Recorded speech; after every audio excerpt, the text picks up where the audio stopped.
Bonsoir, heureux de vous retrouver pour ce nouveau 7-8 Les Invités. Voici les titres.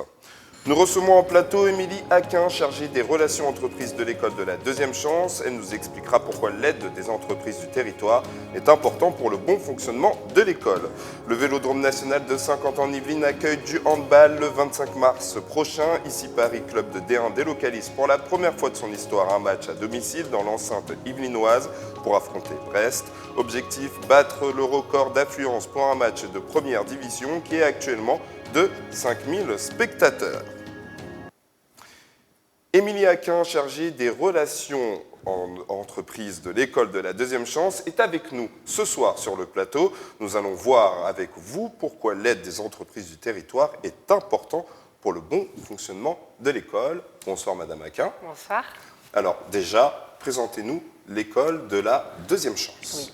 L'école de la deuxième chance est un dispositif qui accueille des jeunes âgés de 18 à 25 ans pour qui la rencontre avec l'école n'a pas fonctionné et à travers un parcours individualisé, nous les aidons à accéder à un emploi ou une formation qu'ils ont choisie. Ils ont plusieurs activités au sein de cette école. Voilà, plusieurs cours, donc ça va du français, maths, bureautique, à des matières totalement liées au projet professionnel ou encore des matières comme la citoyenneté, la santé, enfin, tout ce qui leur semble utile pour accéder à leur emploi ou à une formation.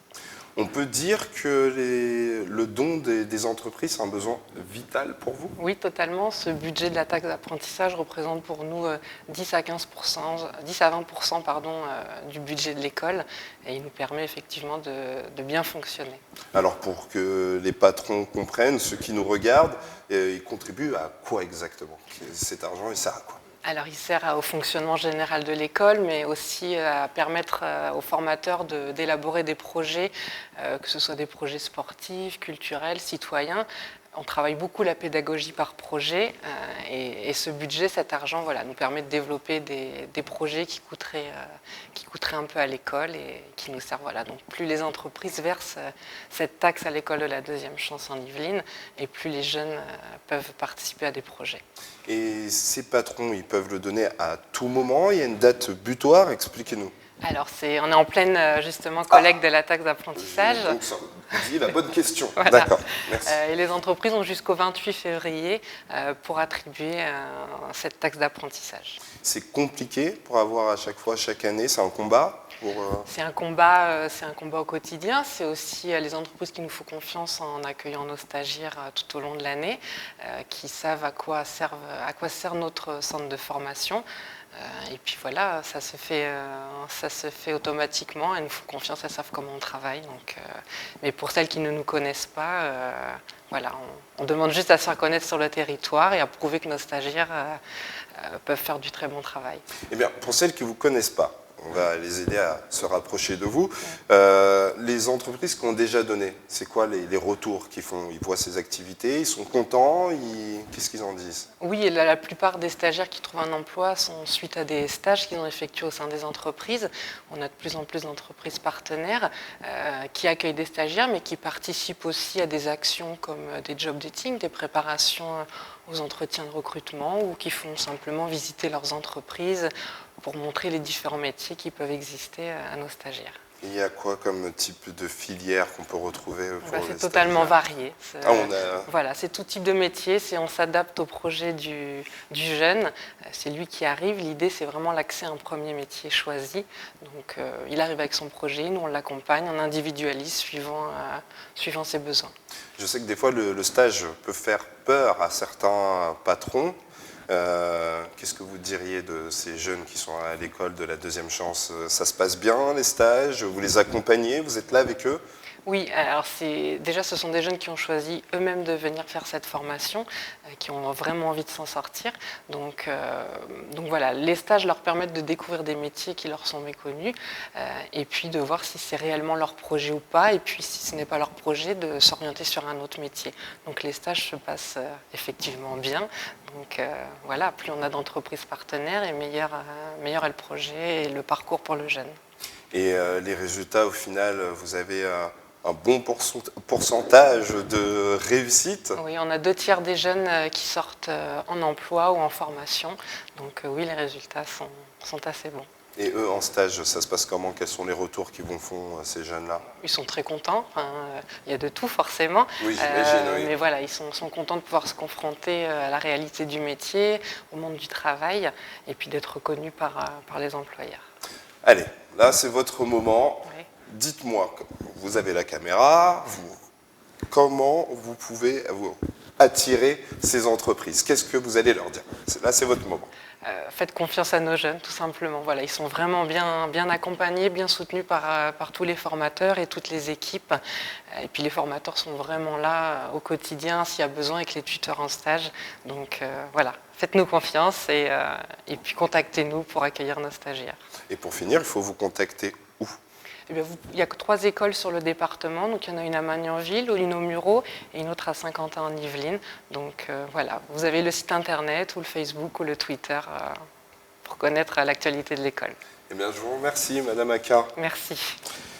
Le Vélodrome national de Saint-Quentin en Yvelines accueille du handball le 25 mars prochain. Pour la première fois de son histoire, ici Paris, club de D1 va délocaliser un match à domicile dans l'enceinte yvelinoise pour affronter Brest. Objectif, battre le record d'affluence pour un match de première division qui est actuellement de 5000 spectateurs. Écoutez le président du club d'ici Paris.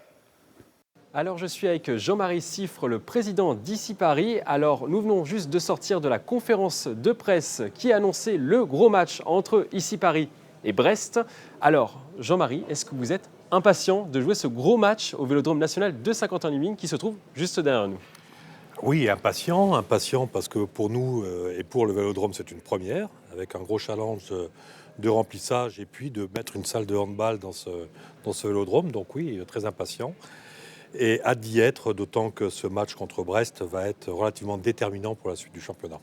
Déterminant, vous êtes premier ex-aequo. Est-ce que le championnat se déroulera finalement ici? La finale du championnat se déroulera ici? Alors non, parce que nous sommes en formule de play-off, championnat saison régulière plus play-off. Donc en revanche, le résultat de la saison régulière a de fortes chances de se dérouler ici, oui. Et comment se sont passées les tractations pour organiser ce match? Est-ce que c'est un travail de longue haleine?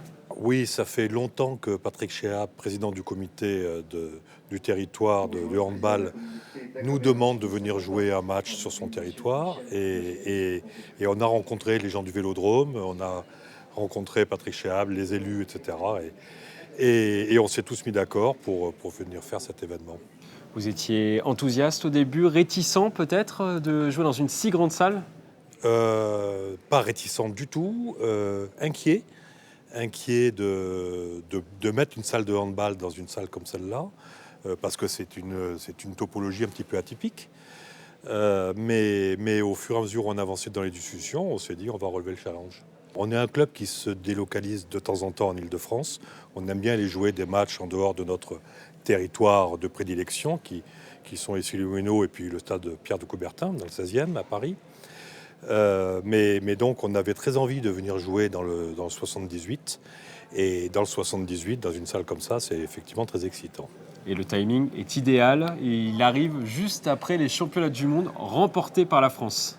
Oui, alors on va pas trop se mettre la pression quand même. Mais effectivement, le timing est idéal. Mais nous, les matchs, c'est toutes les semaines. Donc toutes les semaines, on a des matchs à enjeu. Donc on est habitué à ça. Là, quand on regarde le Vélodrome, justement, il y a vous le disiez, un système un peu atypique au niveau des places. Est-ce que vous pensez qu'on peut remplir cette salle? Ah, je pense. On ne va pas se mettre cette pression et ce challenge de remplir absolument toutes les places. Mais derrière la tête, on a quand même envie de réussir avec les collectivités, les scolaires, les entreprises du secteur. Donc on va travailler tout ça. On a déjà commencé. On va continuer de travailler pour faire venir le plus de monde possible. Alors, le tarif pour les Saint-Quentinois est à 5 €. C'est une bonne chose de démocratiser ce match, de le rendre accessible à tous? Ah oui, mais nous, notre objectif est de faire connaître notre discipline. Alors, le handball est connu. Le handball féminin est encore un peu méconnu par rapport au handball garçon. Et c'est pourtant un sport extraordinaire. Et quand le public va voir ces joueuses jouer à ce niveau-là, l'engagement, l'esprit d'équipe, le respect, toutes les valeurs que nous portons dans ce sport, je pense qu'on va conquérir ce public sans aucun doute. Et au niveau de l'effectif également, ici Paris est peut-être la meilleure équipe du championnat. Il y a des Norvégiennes notamment qui jouent dans votre équipe. Est-ce qu'on aura du spectacle ici? Du spectacle sans aucun doute. On va avoir deux grandes équipes, puisque Brest a une très grosse équipe également, avec une gardienne de but internationale, plusieurs joueuses internationales. Nous aussi, on a pas mal de joueuses internationales, dont les Norvégiennes récemment championnes d'Europe, notamment la gardienne de but et notre demi-centre Stine Oftedal, qui est une des meilleures joueuses du monde. Donc il va y avoir du spectacle et du grand spectacle. Et ça va être un match très dur, d'autant que nous avons perdu au match aller et nous avons une revanche à prendre au match retour. Il reste à peu près 1 mois et demi avant le début de l'épreuve, enfin de ce match. Est-ce qu'il y a du stress? Est-ce qu'il y a de l'appréhension? Ou est-ce que justement c'est un stress positif? Non, il n'y a pas d'appréhension. C'est bien qu'on vienne voir la salle, c'est bien que les joueuses viennent, s'approprient un peu le lieu. Elles ne sont pas toutes là, mais elles vont venir. Il n'y a pas de stress particulier, il y a une certaine impatience quand même. Dernière question. Qu'est-ce que vous aimeriez que les gens retiennent de ce match, de cet événement? Qu'est-ce que vous aimeriez qu'ils retiennent? La capacité d'organiser un match de handball de très haut niveau dans une enceinte comme celle-là. Et je pense que si on réussit cet objectif, ça sera un pari gagné pour tout le monde ici, la collectivité, le vélodrome et le club. Merci beaucoup Jean-Marie. Je t'en prie, merci. C'est la fin de ce 7-8 Les Invités. Bonne soirée à tous.